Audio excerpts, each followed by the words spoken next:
Welcome to Superlative. I am your podcast host, Ariel Adams. In each episode, you will meet someone who has inspired or takes inspiration from today's wristwatch industry.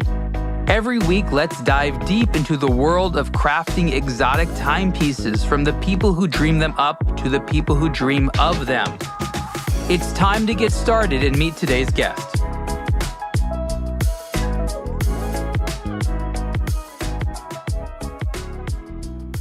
Hey everyone, Ariel Adams here with the Superlative podcast. My guest today is the CEO of Formex Watches, Mr. Raphael Granito. Raphael, welcome. Hey Ariel, thank you very much for having me. It's a pleasure to chat with you.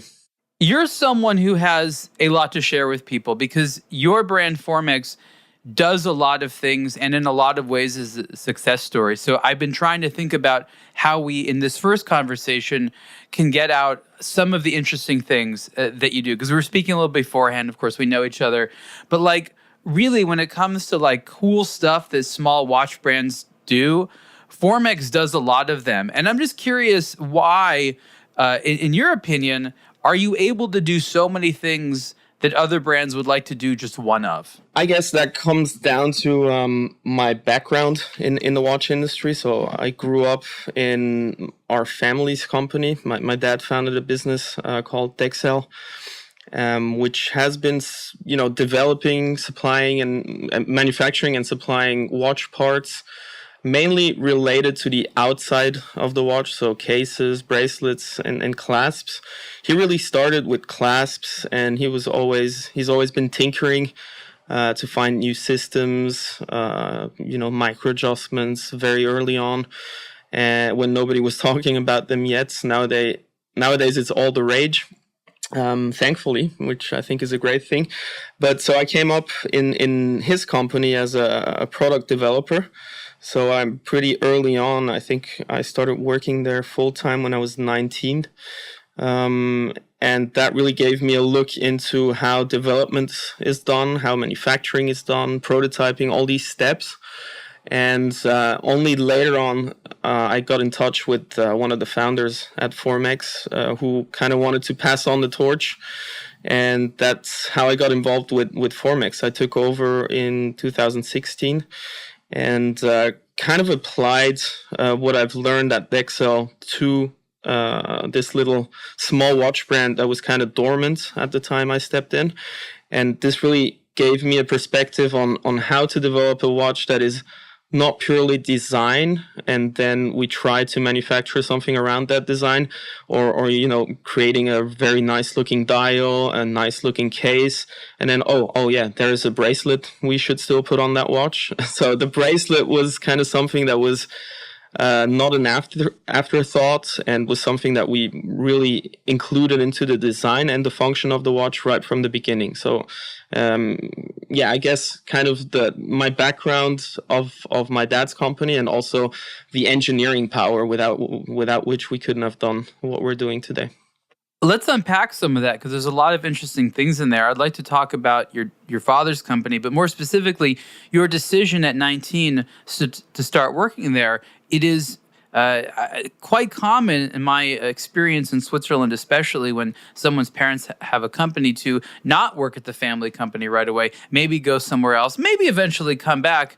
But just talk a little bit about your decision to happily, it seems, work for the family company. I'm glad to say that I have a really cool family, and nobody actually expected me to do that. And they always wanted me to do whatever I was interested in. And I have a lot of different interests, and could already early on was lucky enough to be able to travel and discover those interests, and also work. I studied business in Zurich, and also worked in the research department in the School of Management and Law in Winterthur.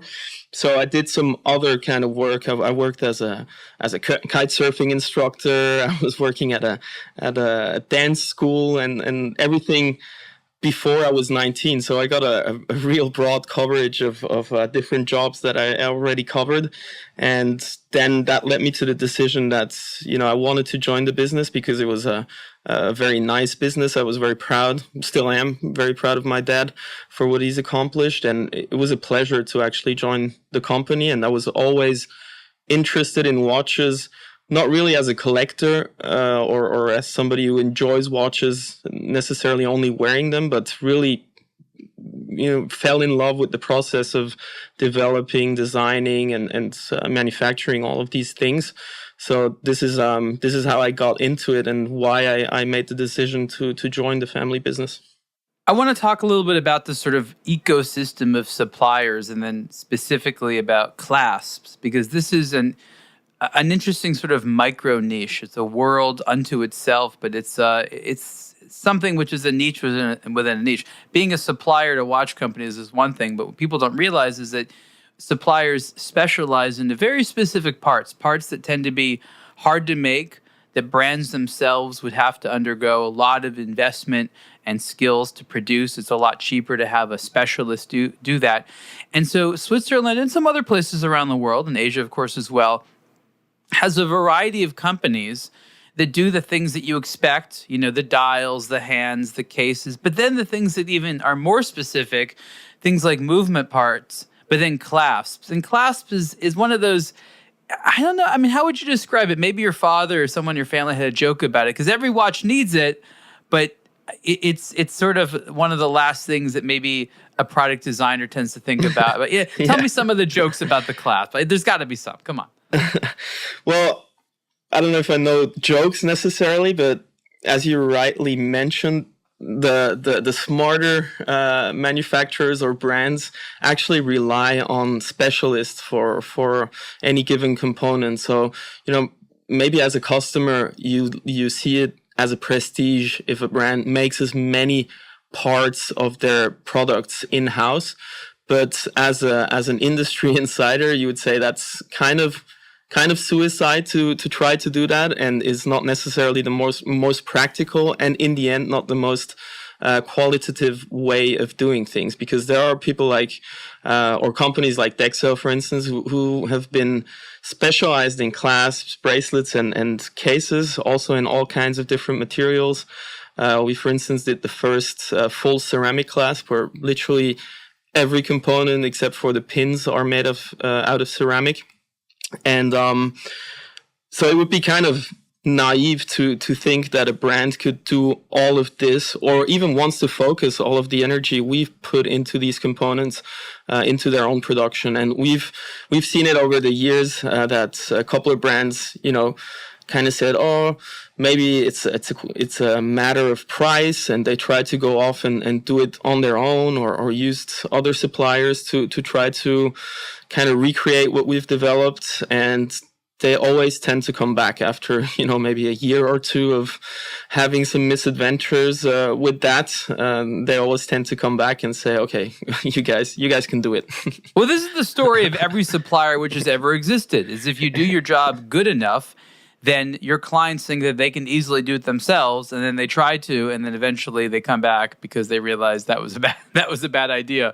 But your company is a supplier, and even ourselves as a supplier for content and media and stuff like that. It just sort of goes with the territory. But again, I want to muse on this a little bit more. I remember years ago I was at Basel World, and I was at a booth of some brand, and someone had brought or left or whatever a catalog. Maybe it was from your family company, or maybe it was from a competitor, but it had a whole bunch of different deployants and clasps, different styles. They looked different locking mechanisms. And I remember thinking to myself, like, oh my God, wow, there's all these other options out there. Why is no one using this? Because firsthand, I'm sure, that so many companies which buy the clasps end up buying the exact same design, or even from the same exact company, and there seems to be this larger variety of stuff out there available. Why aren't they taking more chances with deployants and stuff? Why are they so conservative in this part of the watch? I just love to hear your thoughts. I think this has to do, when was that back in Basel World? What year was that? Do you remember? This has got to be at least, 10 years ago, something like that. Minimum. Okay, so one thing that wasn't happening 10 years ago was brands selling direct to consumer and brands really being in touch with their end consumers. That's a thing that came or popped up for most brands during COVID or in the last 3 years. And with that came more direct customer feedback. So if a brand has their distribution network and people are selling, somewhere in Asia or in the US or in Latin America, sells a watch, the customer maybe comes back a year or half a year after buying that watch and says, oh, by the way, that clasp is not very comfortable. Whereas when Formex sells a watch, the watch arrives, the customer unboxes it, looks at it, tries it on. If something in the clasp or in the bracelet annoys him, we're going to hear about it within 24 hours, 48 hours.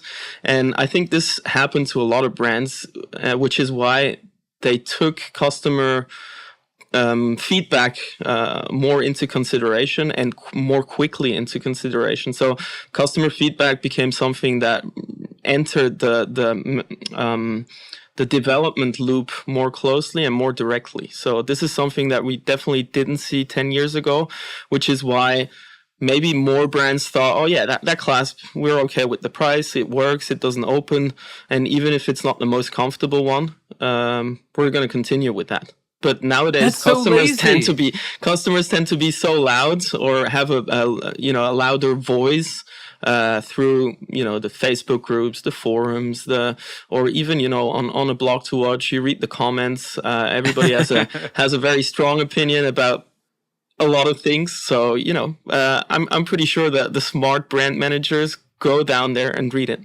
I don't deny that you're right. I just think it's amusing that the decade ago, before this feedback was in their face, they claimed that they didn't see it. Because you're right, there wasn't formal feedback in the form of like written, this strap sucks, or this is I'm being pinched, or my arm hairs are being torn all the time. Like, you didn't have that, but you could wear it yourself as a test and be like, you know what?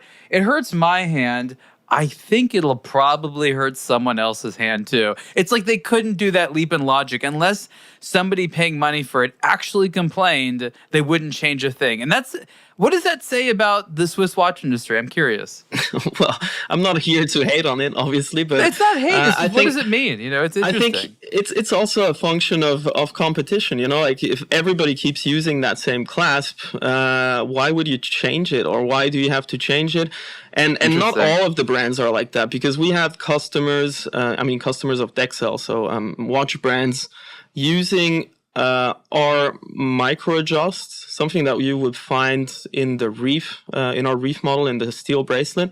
That really nice push to slide and without tightening the bracelets, without having to take it off.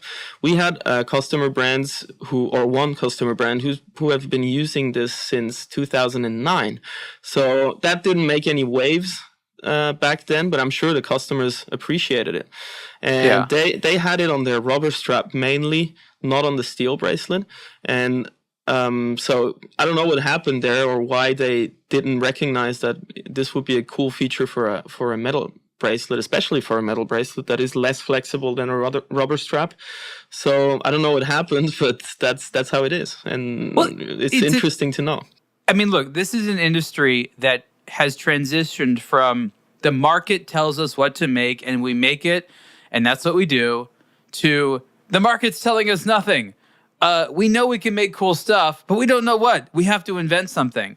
So it's easier said than done, I guess, because a lot of times the traditional mindset of let's just be a factory and make what we have been making, that's hard to pull them out of it. Is it so expensive, actually, to every couple of years be like, you know what, let's make the stuff we make even better? Or is it not that expensive and just people aren't thinking about it? It's not in the culture. It tends to become more and more expensive because nowadays when we develop a new clasp system, you have to go through patenting, then you have to go through actually making it reliable, and that takes lab testing, which every brand nowadays requires and does on their own side. So we need to go through all the independent lab testing before we actually launch a series. And before we launch a series, nowadays we do a run of 100 pieces of homologation series. So, and before we even launch that, we have to go through the lab testing, which involves, traction torsion testing, opening and closing with at least 10,000 cycles. And so, people want to kind of cover their bases much more before they launch something nowadays to avoid having catastrophic returns on the market, which is makes sense. When you work with customers that sell hundreds of thousands of watches a year, they need to make sure that what they're putting on these watches will not make them fall off. You said something interesting, and that was that you have to have these tested by an independent lab. I understand that a lot of companies, through pride and, of course, wanting to stand behind their product, will, of course, do this testing. But what actually compels you to have to do this testing? I mean, it's just a question of being efficient, because if we don't do the testing and the customer does the testing, and it fails, we'll just have to go through a whole new iteration of prototypes, and we're going to lose months and months before we can you're choosing to do it. You're making a wise business decision. Yeah, and we can also go to the customer and say, look, it's done. We know you're going to do it again, but we already know and sleep well at night because we know it's going to pass. Now, that's a wonderful thing about the brand, that you go ahead and you submit your new inventions for this testing, because we know that a lot of brands, especially more high-end ones, they use their VIP customers as the guinea pigs. That happens, right? Yeah, it happens, but this usually happens after some testing has been done already. And now at Dexel, we've actually created an in-house lab, so we can recreate all the tests that the independent lab does. So we actually do in-house testing before we even send it there to do the homologation process. So this is also a way to save time and money before, having to go through all the independent testing again. If it fails. It totally makes sense. I mean, it's a good thing. It's a point of pride. You should say, we pay to have our watches stress tested, functionality tested, durability tested, so that you can be self-assured. I mean, there's got to be a sexier way of saying it, but that's a good slogan there. It's important.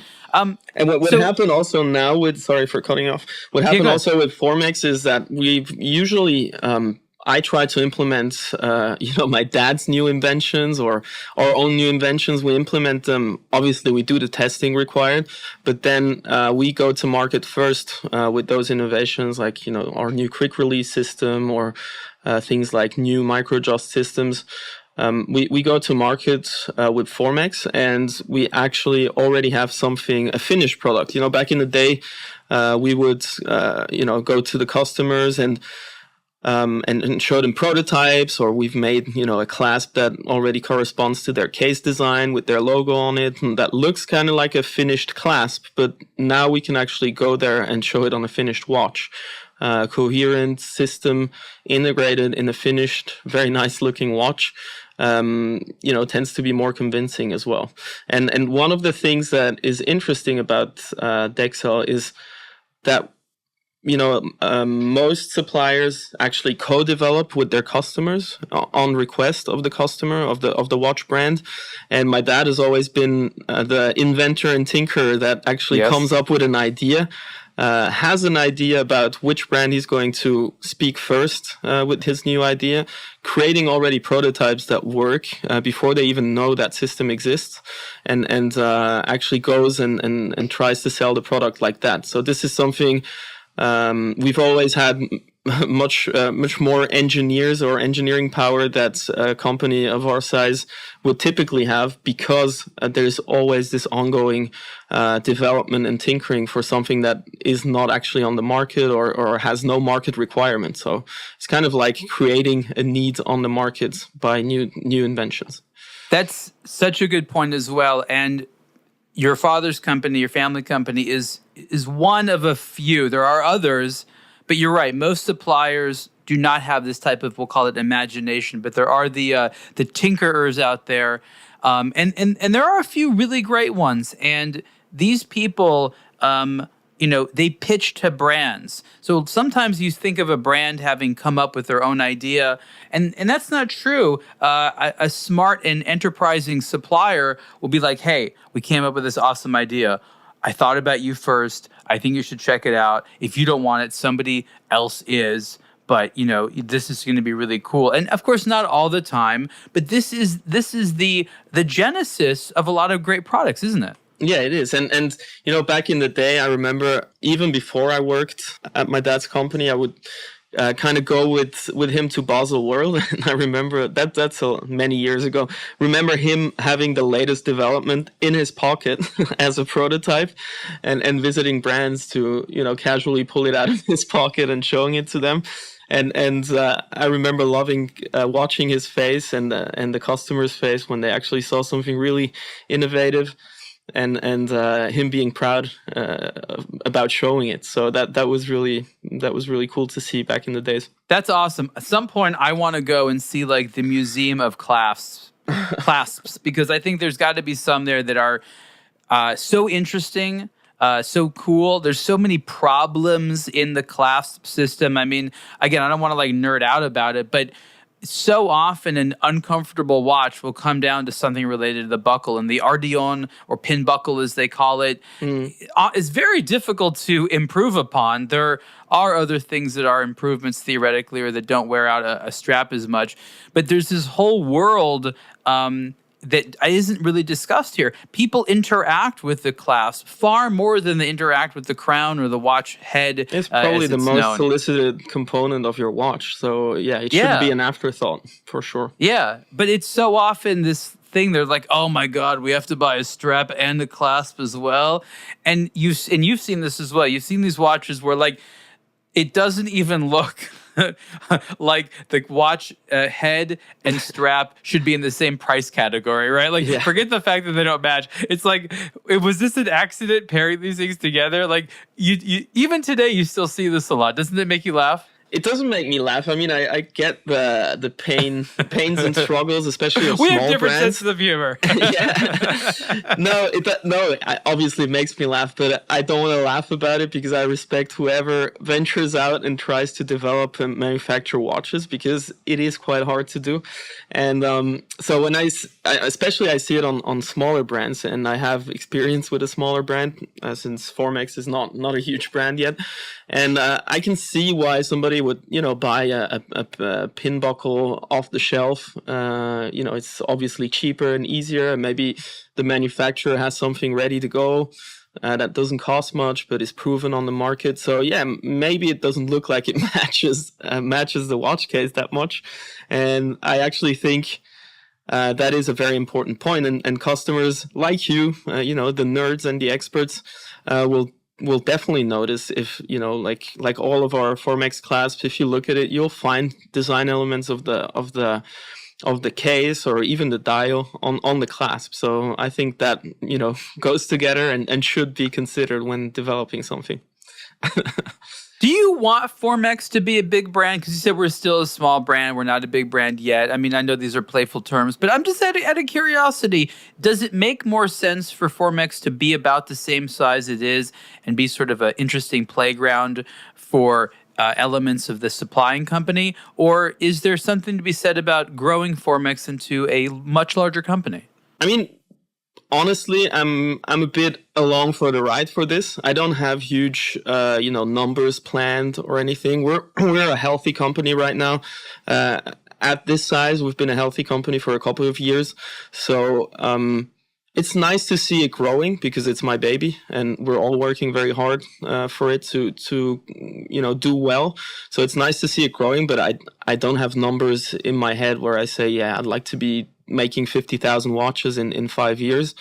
So, I'm excited to see where it goes, and we're working hard for it. We're definitely not working to reduce the size or, make less. So it's nice to see it growing, but I don't have a set goal in my mind for where it has to be at what time.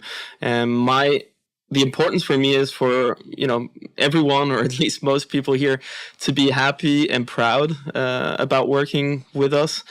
And, the suppliers being happy with us, the customers, sending us emails saying, hey, thank you for making such a great watch. I'm really excited about wearing it. It turns out to be one of my favorite in my collection, even though it's by far not the most expensive one. So this kind of feedback keeps us going and pushing. But the most important thing for me is that, you know, we're having a healthy, we're cultivating a healthy environment in the company for everybody to be happy to be doing what they're doing. So let's go back to beginning your career, 19 years old. You said you had some other jobs. How long before you said, you know what, I want to start a watch brand? And of course, you make the decision to purchase a brand as opposed to starting a brand new one. But talk a little bit about your professional transition to being a product designer to wanting to be the manager of an entire brand. That actually never happened. I didn't set out to find a watch brand. The watch brand kind of found me because. So what happened is in my dad's company when I was working, I was doing product development with the design and engineering team, and at some point, one of our friends, business friends, kind of bought stock of a brand that has faltered, and also bought the rights to assemble these watches from the old stock, not so old stock, actually new stock that they found. So they needed somebody to manufacture. You're talking about Formex? No, it's not Formex. Yeah, some other brand, and so they needed us to manufacture some of the parts to be able to complete the watches. And so that was my project. And this is when I first got into contact, when I first set out to actually creating whole watches, including the assembly. So I put together a team that was actually doing watch assembly, because Dexel was only supplying components and the assembly of the watches, putting the dial on the movement, hands and encasing everything. That was always done at the customers. So that was the first contact we had for T2, as we call it. So setting dials and hands and encasing. And this is kind of how I learned what goes into making a watch. And then one of the founders of Formex, of the Gretel brothers, one of them was already working with us, with Dexel, on the side. And the brand Formex had kind of gone to sleep because he was focusing on other things and getting older as well. So he reached out to us if we didn't want to, make the brand live on, or try to see what we can make of it. And this is how we got into contact. So I kind of had a hard think. Was leaning more towards no in the beginning because I was really happy with what I was doing. But then I kind of changed my mind because I thought it was a really nice challenge, and that's how it started, or restarted. What were your initial thoughts of Formex? I remember the brand in its old ownership, and I was a fan, and I thought it was cool. It was unbelievably niche. Yes, I can see the appeal in it, but I'm just curious. You're a young, dynamic guy. You grew up in the watch industry. You know how uncommon it is. Mm-hmm. What were some of your thoughts about it? Was there, and also, is there ever a debate of I should just start my own brand? Because I always wonder, is that always a possibility? Because to buy something and to develop it is probably the exact same amount of work than just starting from scratch, I would imagine. It is. And, since I didn't have the idea of founding a new brand, that question didn't really pop up. And, nowadays it would be a whole different consideration with what I know and what I've lived through.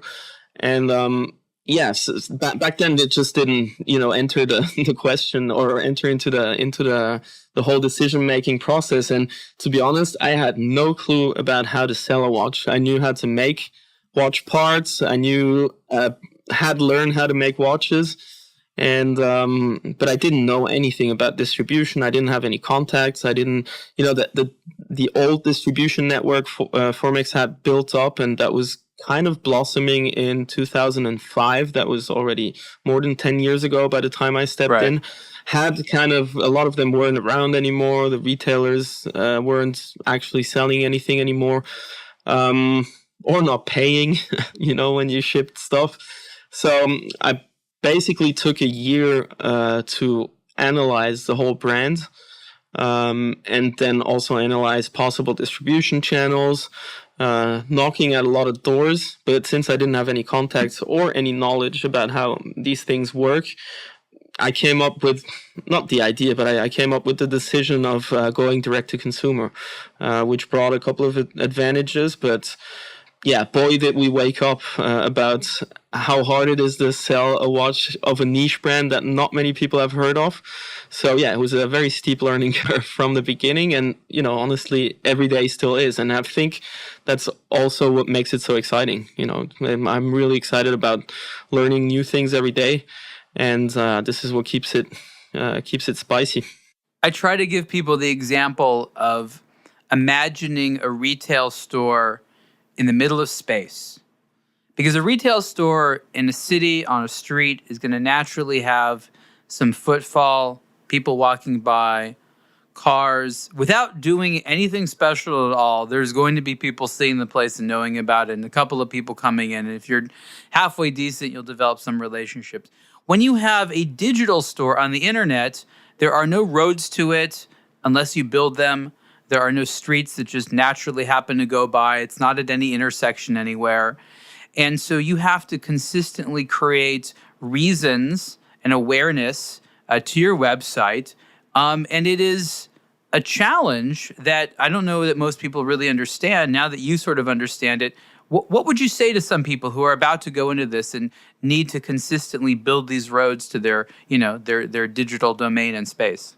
Yeah, that's a tough one. It also depends on what year are we talking about. Are we talking about 2012, 13, 14? Now we're talking about now. What do we do now?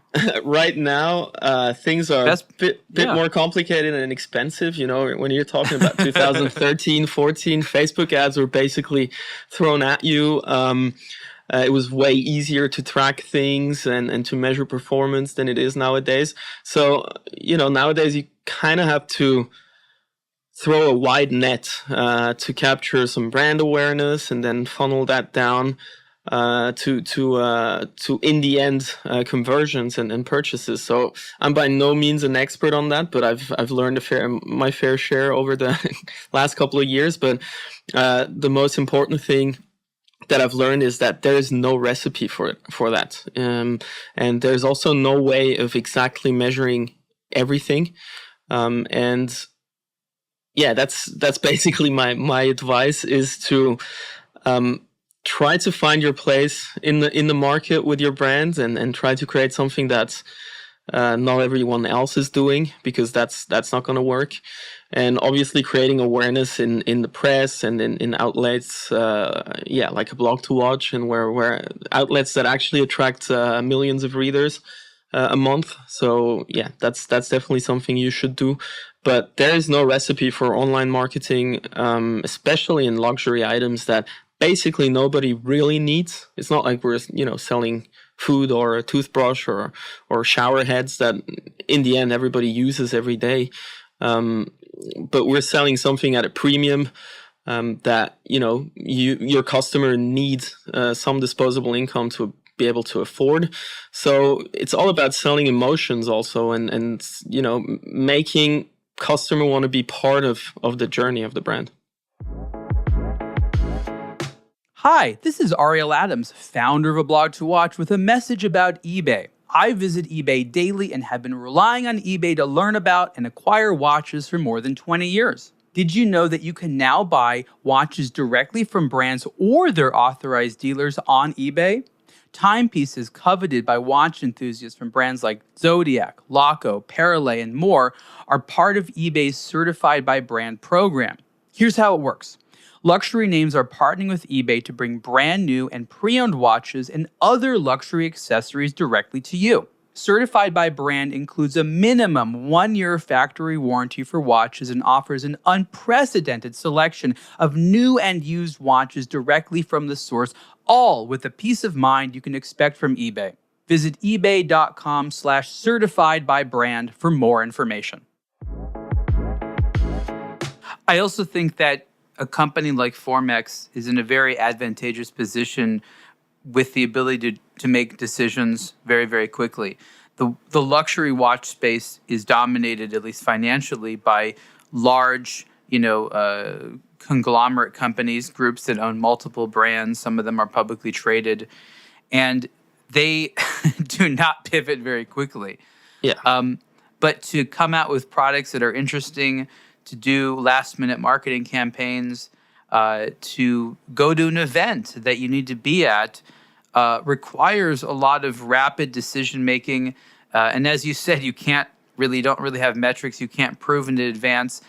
Do you notice that as a smaller company, you have an enormous amount of advantages in today's market compared to the oftentimes richer and better distributed companies? Yeah, in terms of product development and quick decisions, definitely. So that's we're very quick to pivot or adapt, or bringing out a make two of a new model within less than a year if we see that something needs improving. So yeah, definitely in that sense, we have an advantage, but the disadvantage is definitely what you mentioned. We're not sitting at an intersection. We're not. I visited. I spent a weekend in Interlaken 2 weeks ago. We did some hiking and mountain biking, and in the evening we went to stroll through Interlaken, and the amount of watch brands I saw that I had never heard of that are clearly only manufactured for Interlaken because it gets so much tourist foot traffic was kind of an eye opener for me. So, well, in terms of foot traffic, so people go there. There's a lot of Chinese tourists, a lot of Middle Eastern tourists. That's what I saw when I went there, and clearly, people when they're shopping, you see that. They're ready. They brought the cash because they want to bring something home, and preferably it's going to be a watch. I've seen so many people walking around with the wall clocks, the Cuckoo's watches. And I was like, okay, you don't see one of them in any home in Switzerland, but it's perceived as something so Swiss that people want to go home with one. It's made of wood, and it has a scene. One of them I saw. It has a scene with Heidi. In front of the little house, and I saw some tourists and the kids. Oh, that's Heidi. Bam, sold. So, and you're right. You never see that in Swiss places. They just know Cuckoo clocks. And you would think that I know watch brands around, but I've seen so many of them that I've never heard of and have exclusively seen in Interlaken. And actually, I talked to somebody who is managing one of the bigger stores there, and I'm not going to mention any brands, but he said he's selling 10 watches a day for a specific brand that has an average price of 20K.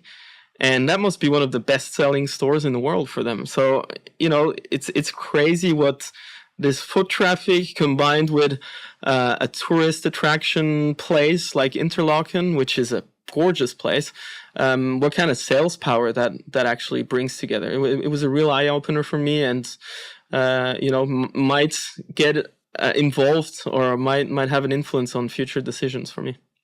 It's probable, right, that if you grow like that, you start to have stores, that type of overhead.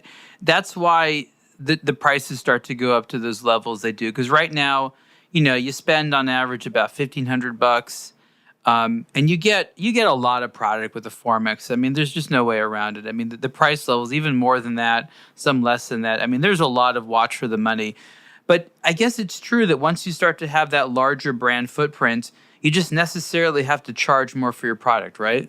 Yeah, that's completely true. And also, if you want to go more and more of the retail route, so getting more retail partners will necessarily people right now our retailers are real enthusiast retailers, and they really want to also go the extra mile with us to be able to sell our watches. But if you want to cover a broader or cast a wider net in terms of retail, more margin is going to be your friend, which will translate into higher prices. So we're not at that stage right now yet, but our brand is establishing, especially I would say established in the enthusiast community right now. So the word is kind of out that it's a secret tip. You get a lot of watch for your money. You get a excellent customer service and attention to detail. And this, if you want to cast a wider net, as I mentioned, and get more of the customers that are less and less enthusiasts compared to the customers we have now. You also need to invest more into brand image, into marketing. You need to attach more non-watchmaking emotion to the brand, which will eventually cost more money, and the cost of sales goes up with that, and eventually the price will also go up with that. I want to change topics to something related, and that is selling direct as well as selling the retailers. And I want to explain why this is an interesting dilemma, because when you sell direct, you ostensibly get to keep more of the margin, which means you can have a lower retail price because you don't have to double it in order to share margin with the retailer. When you sell with a retailer, yes, you distribute the work to someone else, but you necessarily have to charge more for it because they expect a very healthy percentage of the sale as their fee, as how they make money. So I guess the question is, just from your perspective, how does a company have a price which allows them to sell direct and be competitive, but also have relationships with retailers? What is the right way of doing that? That's a good question. I'd like an answer to as well. No. Okay, so you're also trying to figure it out. Yeah, we're figuring everything out as we go. As I mentioned, I'm a product guy, so I've become a sales guy over the past years because somebody has to sell our watches. And thankfully, I have very good help from my friend Marcus, who is our marketing director, who you've met, Ariel, who you've jumped out of an airplane with. We all did. Yeah. So I'm thankfully not alone in this, but yeah, the secret there is to actually find retail partners who will, obviously everybody has to make a living. So we're not that far off from Keystone wholesale prices right now, but we're still a bit off. And you just have to find passionate retail partners that understand the concept and want in on it also. So it's not impossible, and we're getting more and more requests from all over the world. We just opened a retail partner in Singapore. We're talking to many other regions right now. So it's possible to do. Obviously, my first sentence when somebody reaches out is always that, hey, thank you so much for considering us and for wanting to work with us. And my second sentence will already touch on the margin and say, hey, can you work with that? Are you okay with that? Because I don't want to waste anybody's time. Okay, so that's a very interesting point. We don't have to talk specific numbers, but what you're saying is that it's probably the fact that in the new way of doing things where there is direct-to-consumer sales, in order to keep up with the game, retailers just have to expect a lower margin, because a lot of watches sold, retailers would expect, without any discounting, about a 50% margin, which is quite a lot. Made sense. Fancy stores, nice staff, expensive products, not a lot of sales each day. Champagne, birthday cards. But maybe that isn't the only way of doing things. Maybe a lower margin in exchange with other types of concessions and conveniences. Maybe that's the way forward, right? Yeah, the guys who are working with us are not sleeping, and a lot of them are also born online and then venturing out to starting to have a retail surface and a store. But they started online, so they needed to find brands that were okay with working with kind of no-name, at the time, no-name retailers, online retailers. And they tried to offer something new to their customers as well. So a great service, very, very personalized, and watches that you don't necessarily find anywhere else. So, in the enthusiast community, there's a lot of brands that you don't find in retail or in classic retail. And a lot of brands went the direct-to-consumer route. And these are the brands that you typically find at one of these retailers. So they're hustling to offer something new to the enthusiast community and the watch collectors. And this is how, the whole new margin game is factored in. One of the interesting things that you did a couple of years ago now, but it was a big deal, was change the logo. And this is not unprecedented. This happens all the time, but it was a big deal. And, you can never please everybody, but I want to hear a little bit about the process that you went through. First of all, deciding we need to change it, how did you make a decision? And then what was the experience like in the days and weeks after doing it? And now, after you've done it all, how do you feel about the whole process? We're very happy with it, how it turned out, and with the feedback we got right away afterwards. So when we started, we knew that the logo needed some updating, but we still had some watches to sell that we took over with the company. So some of the pilot watches. So we couldn't change the logo straight away. Also because it was it's a kind of a big investment to just change the logo, and the branding on everything, from goes down to the watch boxes to exhibition equipment and everything. So we didn't want to change it right away. We couldn't change it right away, actually. But then, you see a lot of nice online reviews, YouTube reviews of our watches, and unmistakably underneath in the comment section, you see all this hate for the logo.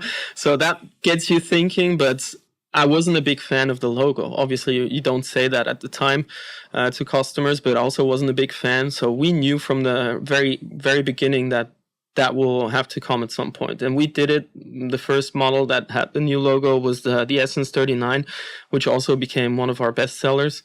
And the feedback was great because some people were literally held back by the logo design before. They really loved the watch design, but they just couldn't get over the logo. So we were able to capture those guys right away. So that, all over a great experience. In defense of the old logo, it worked for the brand as it was when it was founded with those products. Absolutely. There's nothing wrong with that logo, but it had to get a touch up for, to be more. But you changed the direction adapted. of the brand. It went in a different direction. When you change the direction of the brand, I think this is very important for other people who purchase brands. What were those things where you say, you know what? It's still going to be called Formex, but these other things are going to maintain. Like there's some type of DNA that you're trying to maintain. What did you intentionally want to carry over from the Formex that you purchased? We thought the case suspension system was a really cool trait of the brand. Then we also don't neglect to carry on the kind of high-octane feeling that the brand had before. But we also knew that, as you mentioned before, it was very niche. And without having those stores where somebody would walk in and fall in love with one of these chunky pieces, there wasn't a chance of selling them, really, or the effort and the learning curve would have been much worse for us. So we kind of needed to change the designs into something more portable, more adapted to the times, which means smaller, slimmer, more wearable, and something that is adapted more to a wider audience. So we wanted to carry on the DNA. Still today, you find design elements that we carried over and translated a bit, but the main goal from the get-go, from our first watch that we designed, which was the Element chronograph, which was still at 46 millimeters, pretty chunky and pretty thick. And from that moment on, we kind of wanted to refine the design, but carry on those elements. And the goal was really always to create a unique design DNA. So my goal from the beginning was that in X amount of years' time, somebody would look at a Formex on a wrist from far away without seeing the logo and saying, hey, that looks like a Formex. And I had that mentioned to me over the past 2 years a couple of times, and that really puts a smile on my face when that happens, because it means that we sort of succeeded in that mission.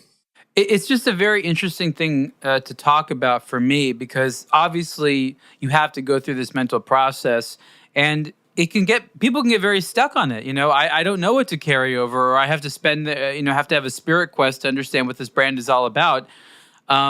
And trying to stay, we'll call it cohesive. People sometimes use the word consistent. I think the real word is cohesive with each new product, and the brand feels like it's this entire item, not this amorphous blob that keeps going in all these different ways.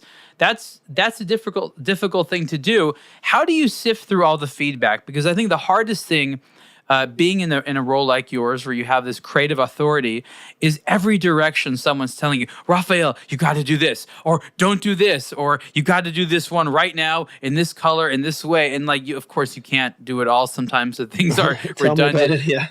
How do you personally sort through all of that noise? So when starting from a clean slate with a new model, we do heavily consider actually the customer feedback. So we have our customer service team here in Biel has a Google Sheet with a section for each model, and we literally write down every single piece of customer feedback or suggestion.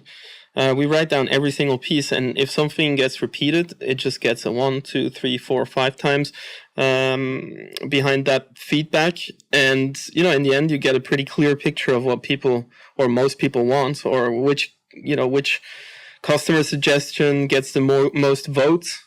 And that definitely flows into the development process, but also, a lot of it, I don't know if I can put a percentage number on that, but a lot of it is just also personal preferences, what I think looks cool. And this is one of the freedoms we have as a small brand, is we can make watches that we think are cool.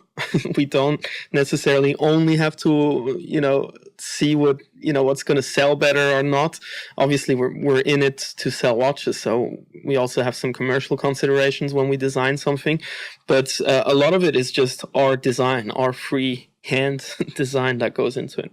So when you say your free design, I mean, there is obviously more of a process than that, and you have tons and tons of designs. What are some of the things that a watch must do before you sort of greenlight it for production? Because you're conservative at this point. You're coming up with sort of tried and true themes. Yes, you're having your own take on it. You want to innovate, but you're definitely not an art watch brand. You may never be. But talk a little bit about some of those like check marks that every product has to have before Raphael says, "Okay, we're going to make it." I don't really have a list for that. It just, a lot of the times when we're working on a new model, we're going off of mood boards that we all create, some commercial considerations, like what kind of platform do we want? Do we want it to be a field watch, pilot watch, a dive watch? What kind of watch are we making next? So we start with that, and then we start really designing on a clean slate. But I'm starting with some pointers that, the whole team already knows. We want to keep our watches slim, which in my opinion makes them look cooler, wear with more comfort, and also kind of look more elegant. And so we want to create tool watches also, but they need to have elegant pointers on them. So, the polished bevels on the reef. So the reef, if you look at it from a bit further away, it looks like a tool watch, like a dive watch, big indices. But if you really zoom in, at every level, you're going to find the same design and finishing philosophy. So you see the same finishing theme on the case, on the bracelet, on the clasp. You can zoom in onto the date window, which has the same kind of finishing and design philosophy. You can zoom in even further into the hands and the indices, and you're gonna find, the brushed surfaces and the polished bevels done in a certain way. Because I think it's really important for a coherence from the biggest part to the smallest part. So it's not necessarily a checklist that I have with things that I want done on a new design, but it's the overall feel when the design is ready, and then we play around a lot. We 3D print a lot of the first iterations. We wear the prints for a little bit, and it's a lot of playing around. And we didn't mention the fact that we have our own dial manufacturing yet, but that's part of Dexel as well. It sits in another location in the Jura Mountains, and my uncle is actually heading it up. So we have a lot of hands-on designing that we can do there. So we can talk about a design, then I can drive up there, mix colors myself and see what can be done, or it's just can this be done is usually either a phone call or a 45-minute drive away for me. So this gives us a lot of flexibility. And, most watches, even Formex before we relaunched the brands, didn't make dials in Switzerland. In this price class, you will rarely find a dial that is made in Switzerland. It's the norm to not do that because it's just not going to fit into the pricing. And since we're doing direct, our dials typically cost 3 times as much to make as a dial typical for our price category. So one of the freedoms of selling direct to consumer is not having to turn around every penny in product cost before making a decision. So we can, even the interchangeable bezel system, it costs way more than a regular bezel.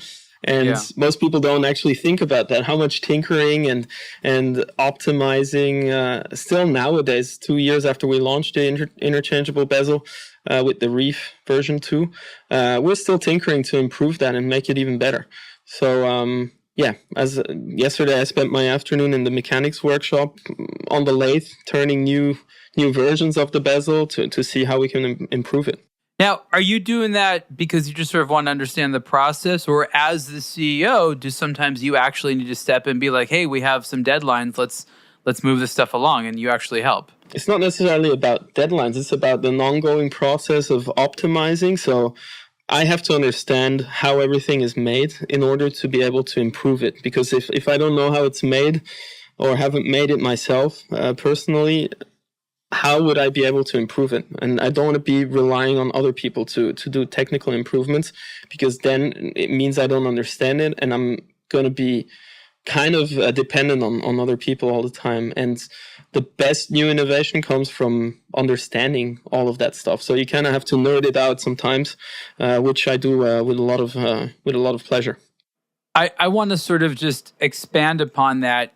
Someone in a creative role can have an endless amount of ideas, but asking the question, can I actually execute it? Can this dial be made? Can this case be made? You have to have real answers to those questions before you decide to move forward. And it sounds like that's what you're doing. You are actively trying to answer the questions of how does this all work and can it be done, so that you can make a business decision as to whether or not to actually invest in products around it, right?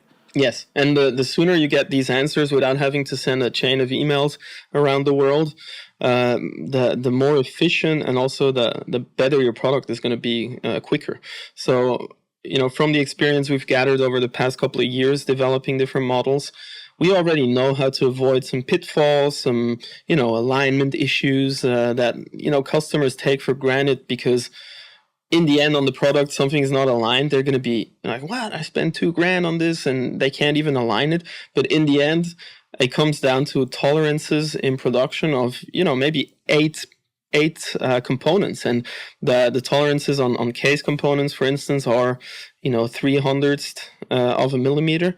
And if you add those up times 8, and you're not locking out on all of the components, so they're all on minimum tolerance, that is going to be 0.2 of a millimeter, which is going to be very much visible in the end product as a misalignment. So, what goes into actually aligning something that anybody would take for granted in the markets is much more work than one would think.